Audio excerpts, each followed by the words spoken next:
Now, a group of EU lawmakers are sounding the alarm over Israel's occupation policies. A European Parliament delegation for relations with Palestine says that Israel must immediately stop its expansion of settlements, demolition of Palestinian homes, and forcible evictions. Groups called on the European Union to take action against Israel's ongoing violations of Palestinians' rights. Parliamentarian faction also says that Israel is showing disrespect to the EU by destroying structures that are built with its funds in Palestinian territories. It says the European Union should be a player rather than just a payer.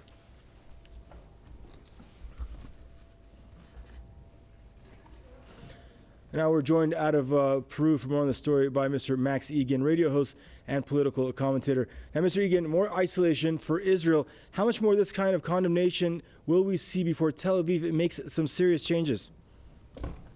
Look, I don't think Tel Aviv will make any changes, no matter how much condemnation it receives. And until there's sanctions, we're not going to see any sort of action coming out of Israel at all. This is just an ongoing policy from Israel. It doesn't really care what anybody thinks, but it is good to see the UN doing this anyway. I mean, the EU doing this anyway. God knows the United Nations certainly hasn't done anything, but I don't think it will really affect Israel. Israel doesn't really care what anybody thinks. It just continues with what it wants to do. Right, and as Israel becomes more and more unpopular in the World Forum, and so does its main ally, the U.S., now do you expect Washington to ever get pushed into a position where it may change its stance in allowing Tel Aviv to conduct itself with impunity towards Palestinians? Look, I don't think we'll see anything good coming out of Washington either until there's pressure from the people. But again, Israel is getting incredibly unpopular because of its actions, and it's a pariah in the face of the world now. There's no denying what this state's up to. But I don't think we're going to see any joy coming out of the United States or Israel until we get some sort of reaction from the people to rein in this criminal cabal that's running both of these countries. And you mentioned some kind of sanctions regime. Now, where would we see sanctions come from if that were to happen?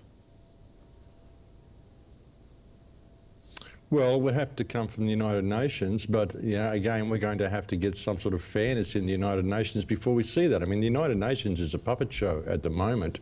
The best we can hope for in any of this is for the United Nations and Israel and the United States to basically expose themselves before the world, so that the world can see that these organisations simply don't care, and it's time we took the matter in hands ourselves. I mean, I think that's all that's going to bring about change. Really, the people of the world have to start waking up and see how we're being played. Right, and there is a ongoing case of the ICC regarding Israel's war crimes against Palestinians. Do you expect that Israel will be found guilty of committing war crimes in that ICC investigation?